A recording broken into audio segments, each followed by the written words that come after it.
We're up at the Post Office headquarters and we've been outside with Terry Pullinger, and the strikers are outside and you hear the odd hoot as we'll probably do this interview. Julie Edge, the chairman, is now with us. You haven't had a chance yet to see that interview, but you were in talks last night until quite late, I understand. So deadlock, is it? Obviously the strike's gone on. Yeah, the strike's gone on. Obviously our executive team met with Terry Pullinger yesterday and his union representatives. Unfortunately, although the business has put proposals forward, the CWU have just not moved on anything. So obviously that's why the strike is on today, which we're really disappointed about, but we're going to continue with talks today to see if we can come to a satisfactory conclusion and to reduce as much of the strike action as possible. Did you make concessions? Yes, yeah, the Post Office did make concessions. Can you tell us what they were? Well, we're still in negotiations, so I wouldn't like to say what that is. What we did do yesterday was the Isle of Man Post Office invited Julie Bradley in from Manx Industrial Relations Service, and we were very grateful for her support yesterday. We actually got in touch with her and said, please, can you come in now at this point? So were you all around the table together, or because Mr. Pullinger said they had to keep ringing people, and I think he referred to you being wrong. Yeah, so you weren't in the room there. I wasn't in the negotiations during the day. I just met with the executive last night. So they were in there, and then they had to ring you. You had to then ring them back, and it was that sort of long distance. We had one conversation yesterday with regards to what was happening, and that was the whole board on a conference call. There was no, there's beyond that. I'm not really sure what the comments are about. We better go back to Tynwald. Do you think you had to resign over this? No, certainly not. I think the business and the board, I'm here to represent the board. We're doing the right thing. We've looked at the business is in a loss-making position. We're doing what any other business would do. We're looking at all of our costs and the ways that we can make changes, and that's responsible financially, and that's what our duty is to the people of the Isle of Man, is to be a financially responsible board. It's within the Postal Act that we have to be, and that is exactly what we're doing. It was jaw-dropping on the press benches. I don't know how you felt when you heard people in your own sort of sponsoring department saying such things about, and you were getting it. You took the flak, right? That's right, yeah, but that's my job. That's what, the chairman is. Really, really disappointed about our sponsoring department members that did stand up and speak the way they did. Did you know it was going to happen? Well, I had an idea, because it's a certain group of people that have got together and they're entitled to do that, but really disappointed that they come out with things that were not correct. We have met with our sponsoring department. In fact, Mr. Collister, when we met with the department, said we should be going down to a 3-day week for deliveries of letters. So that would have been a totally different situation today if we'd have taken that recommendation on board. But we've worked really well with the CEO in the department and the minister, so I'm not sure where a lot of their comments were coming from. He's been on the press today, that hasn't on the radio, making more assertions. What do you say to that? Yeah, well, he's been on with regards to my comments on the floor of Tynwald saying about the £33,000. That's the cost to the business. If you're talking about business costs, you talk about the whole cost to the business, and that's what I was indicating on the floor of Tynwald on Tuesday. And he also made a comment with regards to your tax return, that you don't put your gross pay on your tax return. I think you do. Is it getting personal then, do you think? I think from today's information it was coming across that way, and I'm not so sure why he's had to be so vocal on the Post Office in the last few days. He is our sponsoring department. Surely someone has to go here somewhere, because you're not on the same page. Well, clearly Mr. Collister's not on the same page. I'm not saying that's the comments for the rest of the department, but that's up to me. I've requested a meeting with the minister. I have spoken to him since Tuesday, and obviously that's my way forward. I speak to the minister. I don't speak to the members, and then how they deal with that is. And is this deflecting from the main subject then? I think this is part of that. It's been seen to support the postal workers that are out on strike. But what we're doing is to protect and make the business sustainable for everybody in the post office, to ensure that they have a future in the post office. And the one thing I do want to say is thank all the staff that have turned in today. There's numerous different employees down on the shop floor, including some posties, and I just think thank you very much to them. We will continue. It'll be business as usual today, as much as possible, with as minimal disruption to our customers, and hopefully following further negotiations today when we're using MERS again today, we might get a resolution. Okay. Well, there's going to be no more strikes this side of Christmas, Mr. Pullen just told us. So that's something, I suppose, for the actual public. Yeah. When we were made aware of the strike action, we knew it was discontinuous. It could only be for the 2 days. So depending on how negotiations go today, obviously we'll know the outcomes later today. And do you see yourself seeing this through?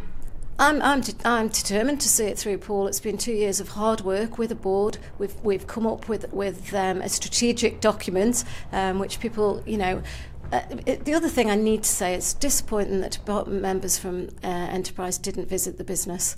So there was three of them. Did you invite them down then? Yes, yeah. Mr. Collister didn't visit the business. He didn't come and discuss anything with the executive, and Mrs. Kane didn't. So Mr. Hooper did come up for a short time with the vice chair. So that is disappointing. To go and comment about that, it's disappointing. But we're open to talk to anybody. But I've got a very professional board. I respect the board's decision, and I'm here to put across the board's views. And we are doing it to make the business and get it back into a profitable position for the future. But they got so much flack as well. The board in Tynwald were taking it left, right and centre. Yeah. I just felt a lot of the comments were totally inappropriate. That's not what we were there for. We were to discuss the main topics, which was the recommendations put forward.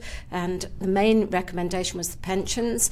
And we've been in negotiations for 18 months on pensions in the business. And it was an in-principle decision for the post office, and we have to go back to Tynwald with the legislation. And then the other main topic was the 5-day week, which the union reps actually sat in this room with me and said they've been asking for a 5-day week for 10 years. So we've honoured that by going forward with that. If that's what the workforce want, and it's something that helps the business and supports the business, it's one of their recommendations to support the business. Of course we're going to look at that. Can you clear this up maybe? Because it's obviously old practices. I'd use that term carefully because there's a lot of overtime or days off involved on the Saturday delivery. Is that what you're trying to, that's part of the thing to get rid of, is it, this sort of days off? Well, that's all still under negotiation. But you're pushing for that. This 5 days wouldn't get rid of Saturdays, right? Well, it's the postal workers they work a 5-day week and have a week off. So that's how they work. They want a 6-day week, and they get a week off every 6 weeks. Right. Just confirming that with your people reminders. Yeah. Make sure I've got my figures right. Yeah, but those are sort of things like we used to hear from other businesses is an old model, which is what you're going for. To get this thing as you describe it, Mel. Over to you. I shouldn't put words in your mouth.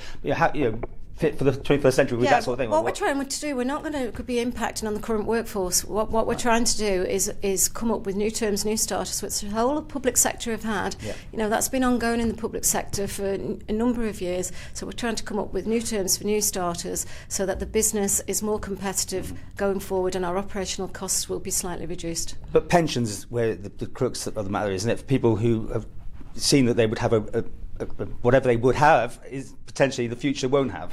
Well, at the moment we're protecting that. It is a funded scheme. We are looking at every option it's to make sure that is sustainable for the current workforce that are within the scheme and on our retirees. So all we are doing is being very prudent, because there's a lot of volatility in the pensions market. So we're being prudent. We're making these changes, and we're asking to make these changes to make sure that pension pot is there for the current workforce. It's not for the future workforce. We're looking to bring in a defined contribution scheme, and that's still, not finalised. So there will be a very good. So we've got a social responsibility. We've got a social responsibility out in the community, but there will be a scheme in place that will be competitive.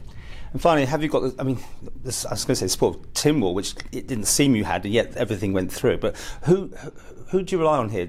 Is it Department of Enterprise for the support, which is where clearly split, or is it the Chief Minister who has a final say? If he turned around to you and say you've got to go, what would you say to that? I'd just say I'd have me say afterwards. So, is there any? No, certainly not. They've been very supportive.